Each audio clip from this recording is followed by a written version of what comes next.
नमस्ते दर्शकों। तो आइए सुनते हैं मुंशी प्रेमचंद के उपन्यास गबन का 5वां भाग। महाशय दयानाथ को जब रमा के नौकर हो जाने का हाल मालूम हुआ तो बहुत खुश हुए। विवाह होते ही वह इतनी जल्द चेतेगा इसकी उन्हें आशा ना थी। बोले, जगह तो अच्छी है, ईमानदारी से काम करोगे तो किसी अच्छे पद पर पहुंच जाओगे। मेरा यही उपदेश है कि पराए पैसे को हराम समझना।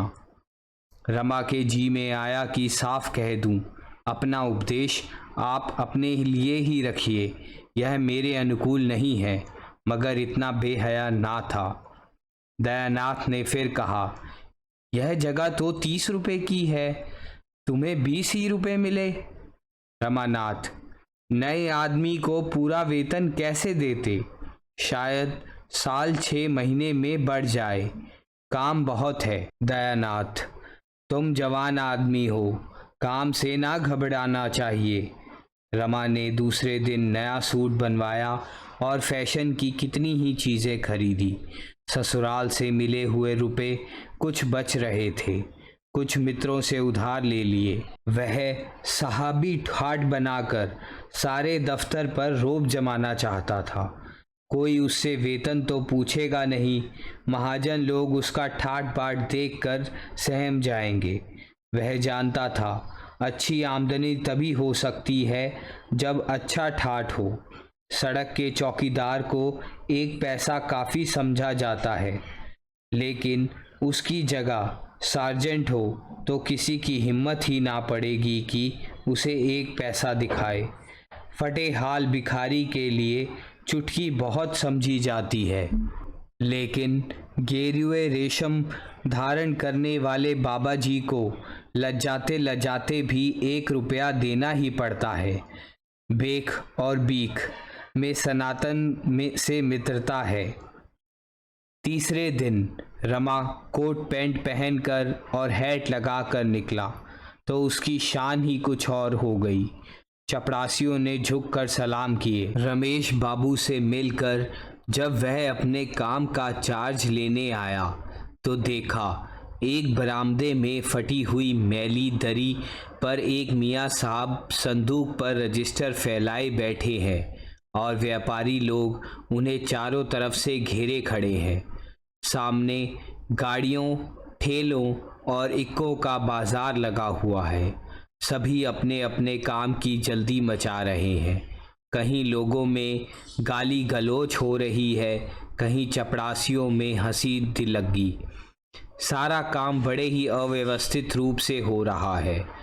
उस फटी हुई दरी पर बैठना रमा को अपमानजनक जान पड़ा। वह सीधे रमेश बाबू से जाकर बोला, क्या मुझे भी इसी मैली दरी पर बिठाना चाहते हो? एक अच्छी सी मेज़ और कई कुर्सियां भिजवाइए और चपरासियों को हुक्म दीजिए कि एक आदमी से ज़्यादा मेरे सामने ना आने पावे। रमेश बाबू ने मुस्कुराकर मेज़ और कुर्सियां भिजवा दी। रमा शान से कुर्सी पर बैठा। बूढ़े मुंशी जी उसकी उच्च श्रृंखलता पर दिल से हंस रहे थे। समझ गए, अभी नया जोश है, नई सनक है। चार्ज दे दिया। चार्ज में था ही क्या, केवल आज की आमदनी का हिसाब समझा देना था। किस जीन्स पर किस हिसाब से चुंगी ली जाती है, इसकी छपी हुई तालिका मौजूद थी। रमा आधा घंटा में अपना काम समझ गया। बूढ़े मुंशी जी ने यद्यपि खुद ही यह जगह छोड़ी थी, पर इस वक्त जाते हुए उन्हें दुख हो रहा था।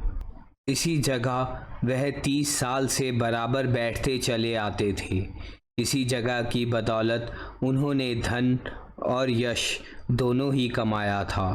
उसे छोड़ते हुए क्यों ना दुख होता। चार्ज देकर जब वह विदा होने लगे तो रमा उनके साथ जीने के नीचे तक गया। खां साहब उसकी इस नम्रता से प्रसन्न हो गए।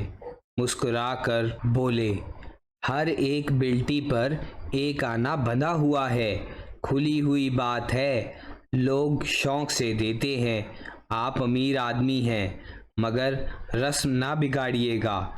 एक बार कोई रस्म टूट जाती है तो उसका बंधना मुश्किल हो जाता है। इस एक आने में आधा चपरासियों का हक है। जो बड़े बाबू पहले थे वह 25 रुपये महीना लेते थे, मगर यह कुछ नहीं लेते। रमा ने अरुचि प्रकट करते हुए कहा, गंदा काम है, मैं सगाई से काम करना चाहता हूँ। बूढ़े मियाँ ने हंसकर कहा, अभी गंदा मालूम होता है, लेकिन फिर इसी में मज़ा आएगा। खां साहब को विदा करके रमा अपनी कुर्सी पर आ बैठा और एक चपरासी से बोला, इन लोगों से कहो बरामदे के नीचे चले जाएं, एक एक करके नंबरवार आवें। एक कागज़ पर सबके नाम नंबरवार लिख लिया करो। एक बनिया जो 2 घंटे से खड़ा था खुश होकर बोला, हाँ सरकार, यह बहुत अच्छा होगा। रमानाथ, जो पहले आवे उसका काम पहले होना चाहिए, बाकी लोग अपना नंबर आने तक बाहर रहे। यह नहीं कि सबसे पीछे वाले शोर मचाकर पहले आ जाएं और पहले वाले खड़े मुंह ताकते रहें। कई व्यापारियों ने कहा, हाँ बाबूजी, यह इंतज़ाम हो जाए तो बहुत अच्छा हो, भगदड़ में बड़ी देर हो जाती है। इतना नियंत्रण रमा का रोब जमाने के लिए काफ़ी था। वणिक समाज में आज ही उसके रंग ढंग की आलोचना और प्रशंसा होने लगी। किसी बड़े कॉलेज के प्रोफेसर को इतनी ख्याति उम्र भर में ना मिलती। 2-4 दिन के अनुभव से ही रमा को सारे दांव घात मालूम हो गए। ऐसी ऐसी बातें सूझ गई जो खां साहब को ख्वाब में भी ना सूझी थी। माल की तोल, गिनती और परख में इतनी धांधली थी जिसकी कोई हद नहीं। जब इस धांधली से व्यापारी लोग सैकड़ों की रकम डकार जाते हैं तो रमा बिल्टी पर एक आना लेकर ही क्यों संतुष्ट हो जाए, जिसमें आधा आना चपरासियों का है। माल की तोल और परख में दृढ़ता से नियमों का पालन करके वह धन और कीर्ति दोनों ही कमा सकता है। यह अवसर वह क्यों छोड़ने लगा, विशेषकर जब बड़े बाबू उसके गहरे दोस्त थे। रमेश बाबू इस नए रंग ईंट की कार्यपटुता पर मुग्ध हो गए। उसकी पीठ ठोंक कर बोले, कायदे के अंदर रहो और जो चाहो करो, तुम पर आंच तक ना आने पाएगी। रमा की आमदनी तेजी से बढ़ने लगी। आमदनी के साथ प्रभाव भी बढ़ा। सूखी कलम खिसने वाले दफ्तर रखे बाबुओं को जब सिगरेट, पान, चाय या जलपान की इच्छा होती तो रमा के पास चले आते। उस बहती गंगा में सभी हाथ धो सकते थे। सारे दफ्तर में रमा की सराहना होने लगी। पैसों को तो वह ठिकरा समझता है, क्या दिल है कि वाह, और जैसा दिल है वैसी ही जुबान भी। मालूम होता है नस नस में शराफत भरी हुई है। बाबुओं को जब यह हाल था तो चपरासियों और मुहर्रिरों का पूछना ही क्या, सब के सब रमा के बिना दामों गुलाम थे। उन गरीबों की आमदनी ही नहीं, प्रतिष्ठा भी खूब बढ़ गई थी। जहाँ गाड़ीवान तक फटकार दिया करते थे, वहाँ अब अच्छे अच्छे की गर्दन पकड़कर नीचे ढकेल देते थे। रमानाथ की तूती बोलने लगी, मगर जालपा की अभिलाषाएं अभी एक भी पूरी ना हुई। नागपंचमी के दिन मोहल्ले की कई युवतियां जालपा के साथ कजली खेलने आई, मगर जालपा अपने कमरे के बाहर नहीं निकली। भादों में जन्माष्टमी का उत्सव आया। पड़ोस ही में एक सेठ जी रहते थे। उनके यहाँ बड़ी धूमधाम से उत्सव मनाया जाता था। वहाँ से सास और बहू को बुलावा आया। जागेश्वरी गई। जालपा ने जाने से इनकार किया। इन 3 महीनों में उसने रमा से एक बार भी आभूषण की चर्चा ना की, पर उसका यह एकांत प्रेम उसके आचरण से उत्तेजक था। इससे ज़्यादा उत्तेजक वह पुराना सूचीपत्र था जो एक दिन रमा कहीं से उठा लाया था। इसमें भांति भांति के सुंदर आभूषणों के नमूने बने हुए थे। उनके मूल्य भी लिखे हुए थे। जालपा एकांत में इस सूची पत्र को बड़े ध्यान से देखा करती। रमा को देखते ही वह सूची पत्र छिपा लेती थी। इस हार्दिक कामना को प्रकट करके वह अपनी हंसी ना उड़वाना चाहती थी। रमा आधी रात के बाद लौटा तो देखा जालपा चारपाई पर पड़ी है। हंसकर बोला, बड़ा अच्छा गाना हो रहा था, तुम नहीं गई, बड़ी गलती की। जालपा ने मुंह उधर लिया, कोई उत्तर ना दिया। रमा ने फिर कहा, यहाँ अकेले पड़े पड़े तुम्हारा जी घबराता रहा होगा। जालपा ने तीव्र स्वर में कहा, तुम कहते हो मैंने गलती की, मैं समझती हूँ मैंने अच्छा किया, वहाँ किसके मुंह में कालिक लगती। जालपा ताना तो ना देना चाहती थी, पर रमा की इन बातों ने उसे उत्तेजित कर दिया। रोष का एक कारण यह भी था कि उसे अकेली छोड़कर सारा घर उत्सव देखने चला गया। अगर उन लोगों के हृदय होता तो क्या वहां जाने से इनकार ना कर देते।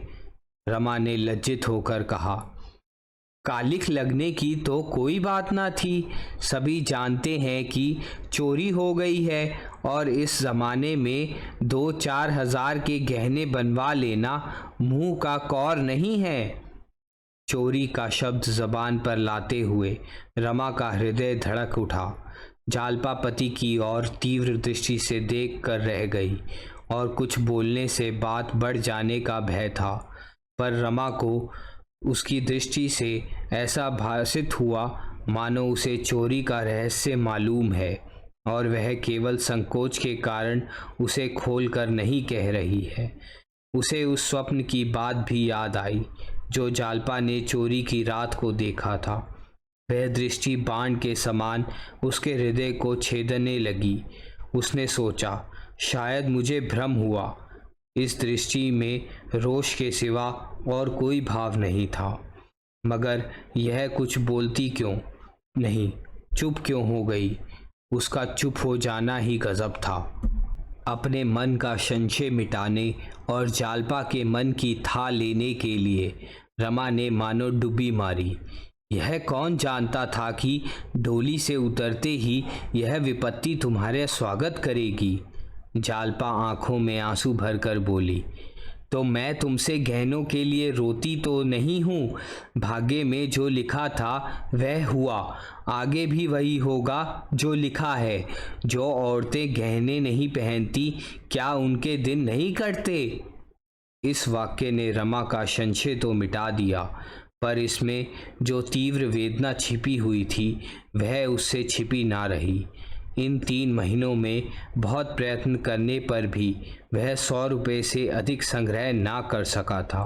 बाबू लोगों के आदर सत्कार में उसे बहुत कुछ फलना पड़ता था, मगर बिना खिलाए पिलाए काम भी तो ना चल सकता था। सभी उसके दुश्मन हो जाते और उसे उखाड़ने की घातें सोचने लगते। मुफ्त का धन अकेले नहीं हजम होता, यह वह अच्छी तरह जानता था। वह स्वयं एक पैसा भी व्यर्थ खर्च ना करता। चतुर व्यापारी की भांति वह जो कुछ खर्च करता था वह केवल कमाने के लिए। आश्वासन देते हुए बोला, ईश्वर ने चाहा तो 2-1 महीने में कोई चीज़ बन जाएगी। जालपा, मैं उन स्त्रियों की तरह नहीं हूँ जो गहनों पर जान देती हैं। हाँ, इस तरह किसी के घर आते जाते शर्म आती ही है। रमा का चित्त ग्लानि से व्याकुल हो उठा। जालपा के एक एक शब्द से निराशा टपक रही थी। इस अपार वेदना का कारण कौन था? क्या यह भी उसी का दोष ना था कि इन 3 महीनों में उसने कभी गहनों की चर्चा नहीं की? जालपा यदि संकोच के कारण इसकी चर्चा ना करती थी तो रमा को उसके आंसू पोंछने के लिए, उसका मन रखने के लिए क्या मौन के सिवा दूसरा उपाय ना था? मोहल्ले में रोज़ ही एक ना एक उत्सव होता रहता है। रोज़ ही पास पड़ोस की औरतें मिलने आती हैं, बुलावे भी रोज़ आते ही रहते हैं। बेचारी जालपा कब तक इस प्रकार आत्मा का दमन करती रहेगी? अंदर ही अंदर कुढ़ती रहेगी। हंसने बोलने को किसका जी नहीं चाहता। कौन कैदियों की तरह अकेला पड़ा रहना पसंद करता है। मेरे ही कारण तो इसे यह भीषण यातना सहनी पड़ रही है।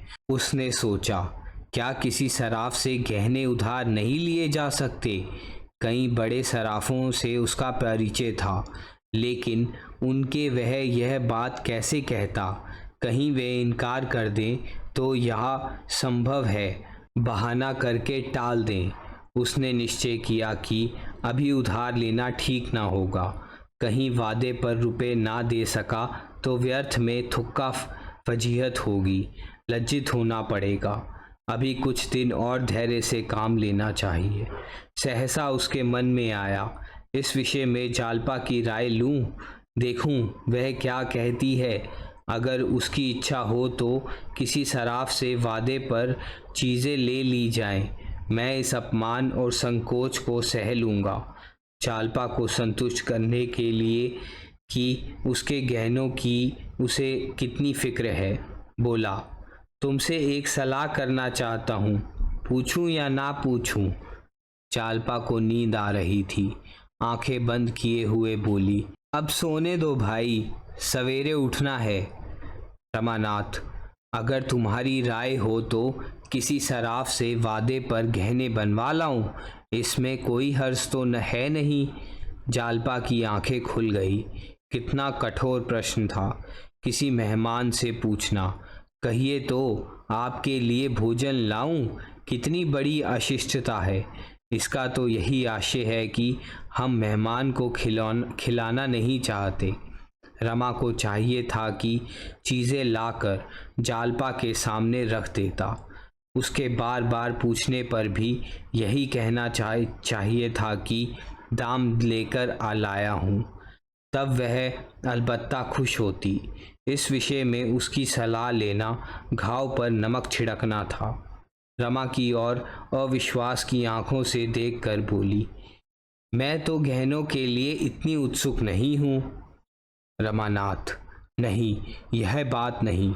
इसमें क्या हर्ज है कि किसी सराफ से चीज़ें ले लूं, धीरे धीरे उसके रुपए चुका दूंगा।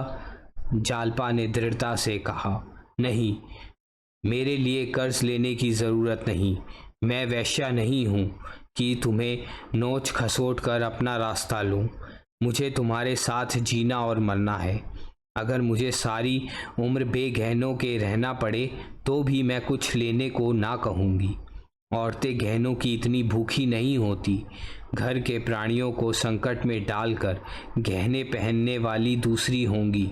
लेकिन तुमने तो पहले कहा था कि जगह बड़ी आमदनी की है।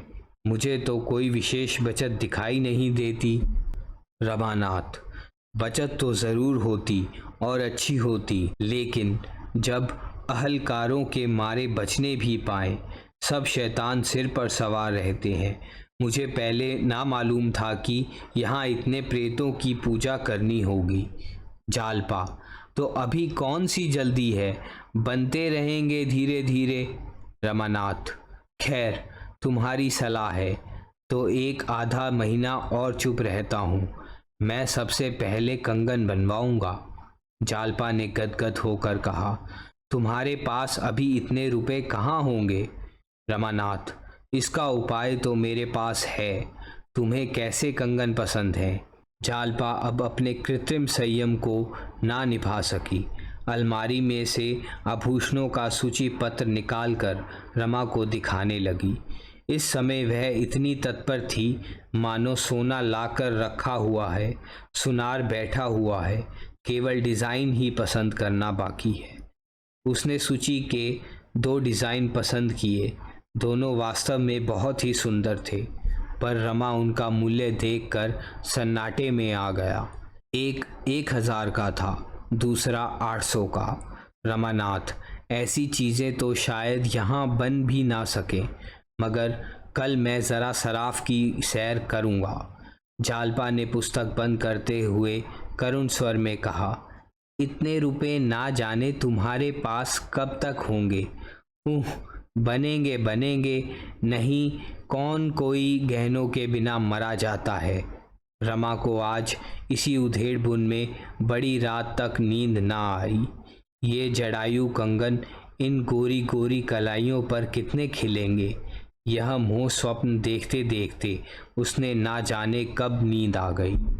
दूसरे दिन सवेरे ही रमा ने रमेश बाबू के घर का रास्ता लिया। उनके यहाँ भी जन्माष्टमी की झांकी होती थी। उन्हें स्वयं तो इससे कोई अनुराग ना था, पर उनकी स्त्री उत्सव मनाती थी।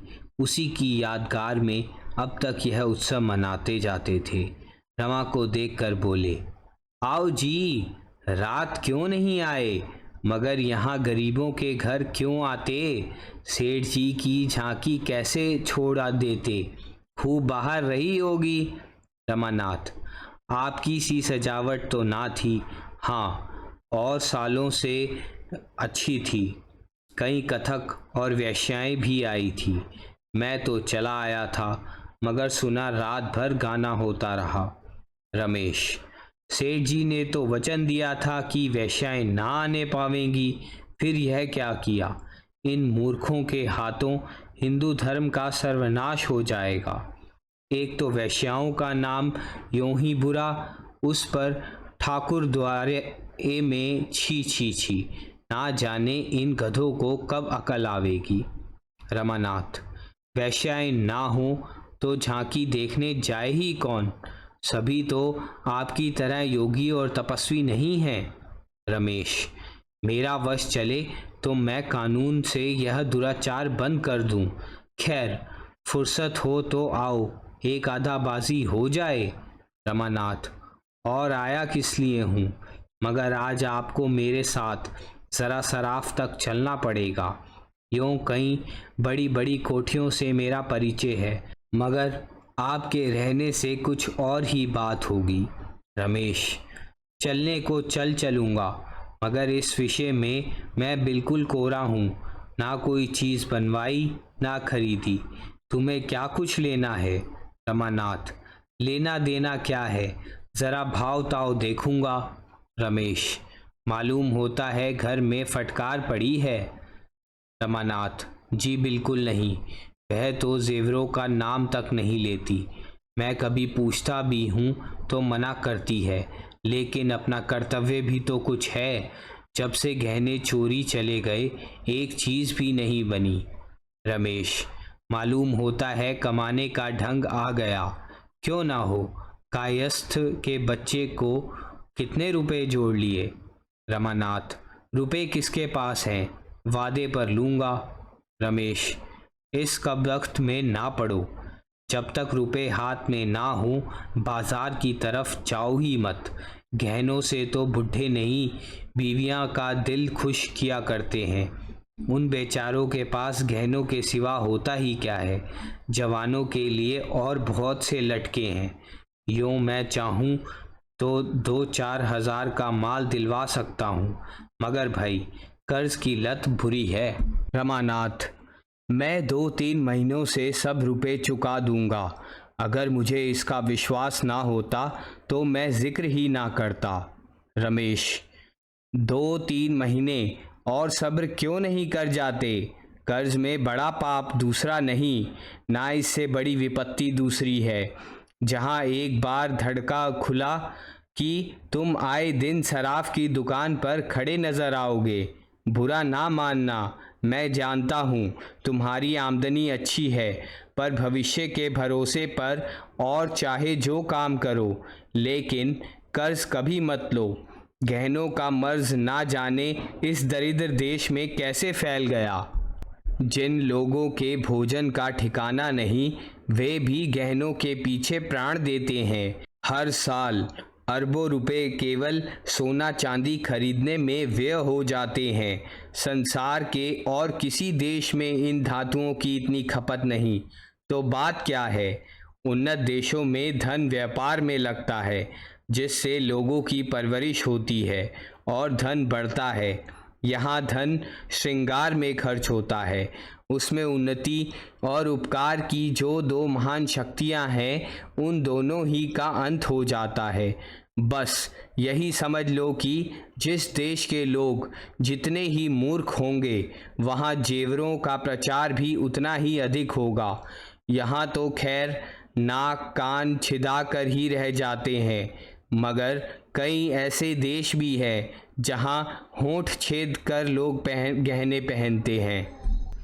रमा ने कौतूहल से कहा, याद नहीं आता, पर शायद अफ्रीका हो। हमें यह सुनकर अचंभा होता है, लेकिन अन्य देश वालों के लिए नाक कान का छिदना कुछ कम अचंभे की बात ना होगी। बुरा मर्ज है, बहुत ही बुरा। वह धन जो भोजन में खर्च होना चाहिए, बाल बच्चों का पेट काट कर गहनों की भेंट कर दिया जाता है। बच्चों को दूध ना मिले ना सही, घी की गंध तक उनकी नाक में ना पहुँचे ना सही, मेवों और फलों के दर्शन उन्हें ना हों, कोई परवाह नहीं, पर देवी जी गहने ज़रूर पहनेंगी और स्वामी जी गहने ज़रूर बनवाएंगे। 10-10, 20-20 रुपये पाने वाले क्लर्कों को देखता हूँ जो सड़ी हुई कोठरियों में पशुओं की भांति जीवन काटते हैं, जिन्हें सवेरे का जलपान तक मैसर नहीं होता। उन पर भी गहनों की सनक सवार रहती है। इस प्रथा से हमारा सर्वनाश होता जा रहा है। मैं तो कहता हूँ यह गुलामी पराधीनता से कहीं बढ़कर है। इसके कारण हमारा कितना आत्मिक, नैतिक, दैहिक, आर्थिक और धार्मिक पतन हो रहा है, इसका अनुमान ब्रह्मा भी नहीं कर सकते। रमानाथ, मैं तो समझता हूँ ऐसा कोई भी देश नहीं जहाँ स्त्रियों गहने ना पहनती हों। क्या यूरोप में गहनों का रिवाज नहीं है? रमेश, तो तुम्हारा देश यूरोप तो नहीं है। वहाँ के लोग धनी हैं, वह धन लुटाएं, उन्हें शोभा देता है। हम दरिद्र हैं, हमारी कमाई का एक पैसा भी फजूल ना खर्च होना चाहिए। रमेश बाबू इस विवाद में शतरंज भूल गए। छुट्टी का दिन था ही 2-4 मिलने वाले और आ गए। रमानाथ चुपके से खिसक गया। इस बहस में एक बात ऐसी थी जो उसके दिल में बैठ गई। उधार गहने लेने का विचार उसके मन से निकल गया। कहीं वह जल्दी रुपया ना चुका सका तो कितनी बड़ी बदनामी होगी। सर्राठ तक गया अवश्य, पर किसी दुकान में जाने का साहस ना हुआ। उसने निश्चय किया, अभी 3-4 महीने तक गहनों का नाम ना लूँगा। वह घर पहुँचा तो 9 बज गए थे। दयानाथ ने उसे देखा तो पूछा, आज सवेरे सवेरे कहाँ चले गए थे? रमानाथ, ज़रा बड़े बाबू से मिलने गया था। दयानाथ, घंटे आधा घंटे के लिए पुस्तकालय क्यों नहीं चले जाया करते? गपशप में दिन गवा देते हो। अभी तुम्हारी पढ़ने लिखने की उम्र है। इम्तिहान ना सही, अपनी योग्यता तो बढ़ा सकते हो। एक सीधा सा खत लिखना पड़ जाता है तो बगलें झांकने लगते हो। असली शिक्षा स्कूल छोड़ने के बाद शुरू होती है और वही हमारे जीवन में काम भी आती है। मैंने तुम्हारे विषय में कुछ ऐसी बातें सुनी हैं जिनसे मुझे बहुत खेद हुआ है और तुम्हें समझा देना है। मैं अपना धर्म समझता हूँ। मैं यह हरगिज़ नहीं चाहता कि मेरे घर में हराम की एक कौड़ी भी आए। मुझे नौकरी करते 30 साल हो गए। चाहता तो अब तक हज़ारों रुपए जमा कर लेता, लेकिन मैं कसम खाता हूँ कि कभी एक पैसा भी हराम का नहीं लिया। तुम में यह आदत कहाँ से आ गई, यह मेरी समझ में नहीं आता। रमा ने बनावटी क्रोध दिखाकर कहा, किसने कहा आपसे? ज़रा उसका नाम तो बताइए, मूछें उखाड़ लूँ उसकी। दयानाथ, किसी ने भी कहा हो, इससे तुम्हें कोई मतलब नहीं। तुम उसकी मूछें उखाड़ लोगे इसलिए बताऊंगा नहीं, लेकिन बात सच है या झूठ, मैं इतना पूछना चाहता हूँ। रमानाथ, बिल्कुल झूठ। दयानाथ, बिल्कुल झूठ। रमानाथ, जी हाँ, बिल्कुल झूठ। दयानाथ, तुम दस्तूरी नहीं लेते? रमानाथ, दस्तूरी रिश्वत नहीं है, सभी लेते हैं और खुल्लम खुल्ला लेते हैं। लोग बिना मांगे आप ही आप देते हैं, मैं किसी से मांगने नहीं जाता। दयानाथ, सभी खुल्लम खुल्ला लेते हैं और लोग बिना मांगे देते हैं, इससे तो रिश्वत की बुराई कम नहीं हो जाती। रमानाथ, दस्तूरी को बंद कर देना मेरे वश की बात नहीं, मैं खुद ना लूं, लेकिन चपरासी और मुहर्रिर का हाथ तो नहीं पकड़ सकता। 8-8, 9-9 पौने वाले नौकर अगर ना लें तो उनका काम ही नहीं चल सकता। मैं खुद ना लूं पर उन्हें नहीं रोक सकता। दयानाथ ने उदासीन भाव से कहा, मैंने समझा दिया, मानने का अख्तियार तुम्हें है। यह कहते हुए दयानाथ दफ्तर चले गए। रमा के मन में आया, साफ कह दे, आपने निस्पृह बनकर क्या कर लिया जो मुझे दोष दे रहे हैं। हमेशा पैसे पैसे को मोहताज रहे, लड़कों को पढ़ा ना सके, जूते कपड़े तक ना पहना सके। यह डींग मारना तब शोभा देता जबकि नीयत भी साफ रहती और जीवन भी सुख से कटता। रमा घर में गया तो माता ने पूछा, आज कहाँ चले गए थे बेटे? तुम्हारे बाबूजी इसी पर बिगड़ रहे थे। रमानाथ, इस पर तो नहीं बिगड़ रहे थे, हाँ उपदेश दे रहे थे कि दस्तूरी मत लिया करो, इससे आत्मा दुर्बल होती है और बदनामी होती है। जागेश्वरी, तुमने कहा नहीं, आपने बड़ी ईमानदारी की तो कौन से झंडे गाड़ दिए, सारी जिंदगी पेट पालते रहे। रमानाथ, कहना तो चाहता था पर चिढ़ जाते। जैसे आप कौड़ी कौड़ी को मोहताज रहे, वैसे मुझे भी बनाना चाहते हैं। आपको लेने का शऊर तो है नहीं, जब देखा कि यहाँ दाल नहीं गलती तो भगत बन गए।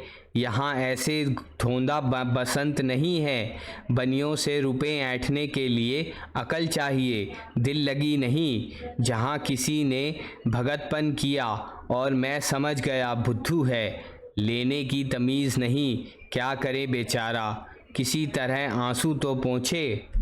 जागेश्वरी, बस बस यही बात है बेटा, जिसे लेना आवेगा वह ज़रूर लेगा। इन्हें तो बस घर में कानून बखारना आता है और किसी के सामने बात तो मुंह से निकलती नहीं।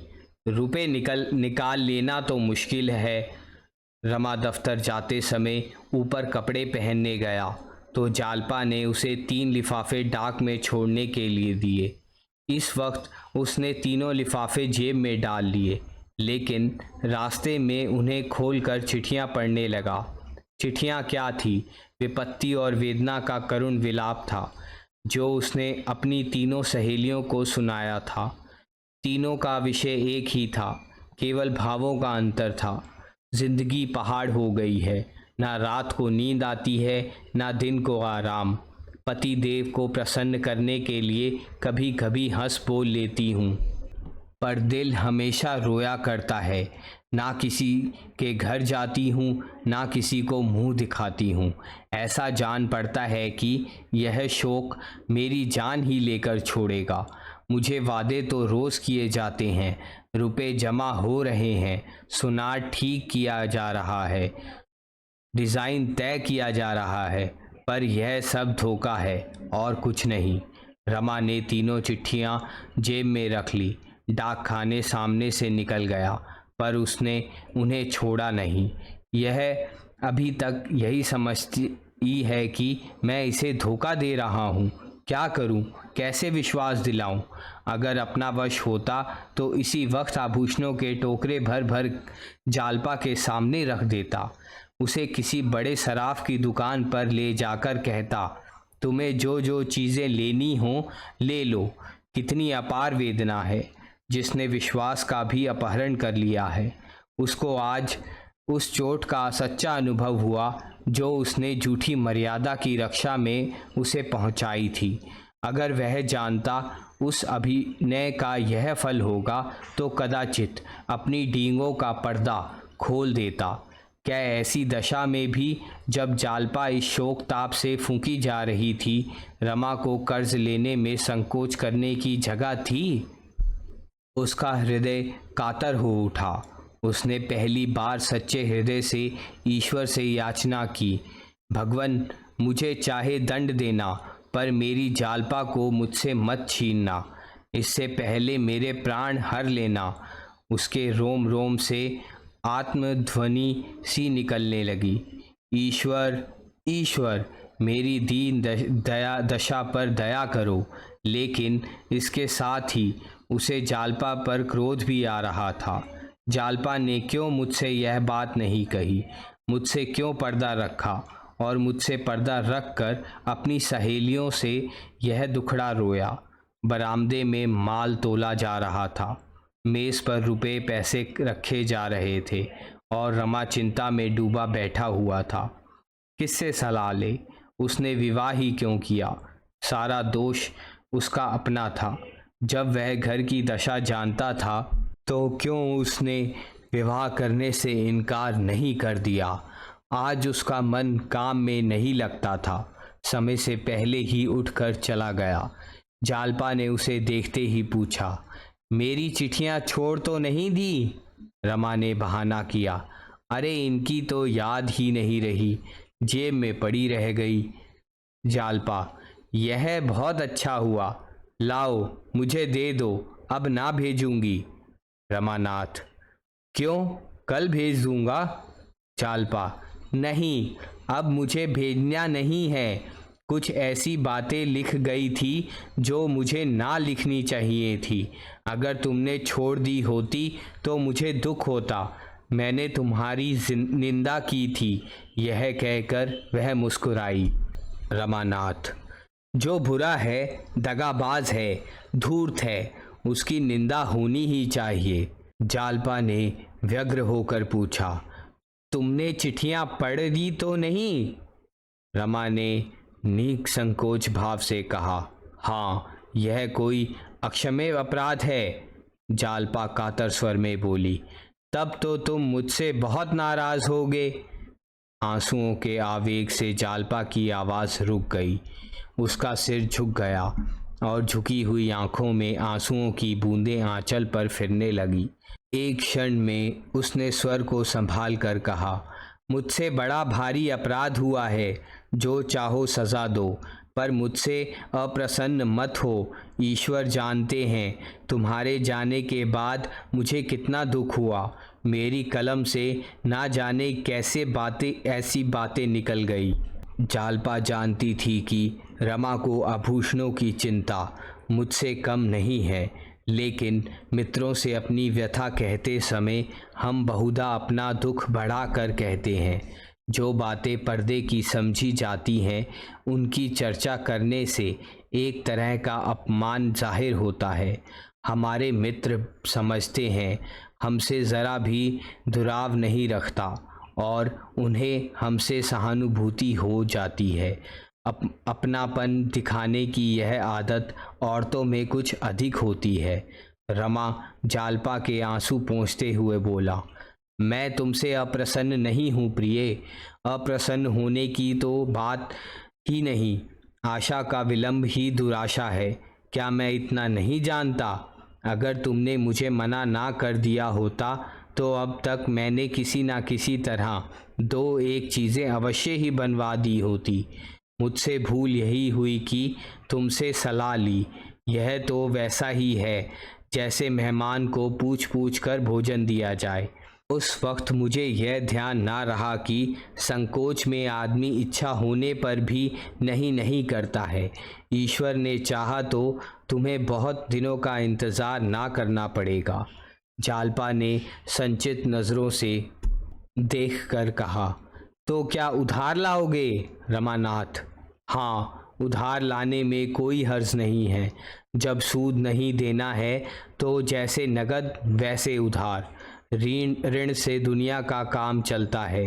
कौन ऋण नहीं लेता? हाथ में रुपया आ जाने से अल्ले तल्ले खर्च हो जाते हैं। कर्ज सिर पर सवार रहेगा तो उसकी चिंता हाथ रोके रहेगी। जालपा, मैं तुम्हें चिंता में नहीं डालना चाहती। अब मैं भूल कर भी गहनों का नाम ना लूँगी। रमानाथ, नाम तो तुमने कभी नहीं लिया, लेकिन तुम्हारे नाम ना लेने से मेरे कर्तव्य का अंत तो नहीं हो जाता। तुम कर्ज से व्यर्थ इतना डरती हो। रुपए जमा होने के इंतज़ार में बैठा रहूँगा तो शायद कभी ना जमा होंगे। इसी तरह लेते देते साल में 3-4 चीज़ें बन जाएंगी। जालपा, मगर पहले कोई छोटी सी चीज़ लाना। रमानाथ, हाँ ऐसा तो करूँगा ही। रमा बाजार चला तो खूब अंधेरा हो गया था। दिन रहते जाता तो संभव था मित्रों में से किसी की निगाह उस पर पड़ जाती। मुंशी दयानाथ ही देख लेते। वह इस मामले को गुप्त ही रखना चाहता था। इससे आगे की कहानी सुनने के लिए देखिए गबन का अगला भाग। और अंत में दर्शकों, आपसे एक ही प्रार्थना करना चाहूँगा। जैसे कि आप देख सकते हैं, मेरे चैनल को 1000 सब्सक्राइबर होने में सिर्फ कुछ ही बाकी हैं। तो आपसे निवेदन है कि जाते जाते चैनल को सब्सक्राइब ज़रूर कर दें, और हाँ, अपने अच्छे मित्रों के साथ इनको शेयर भी ज़रूर करें। धन्यवाद।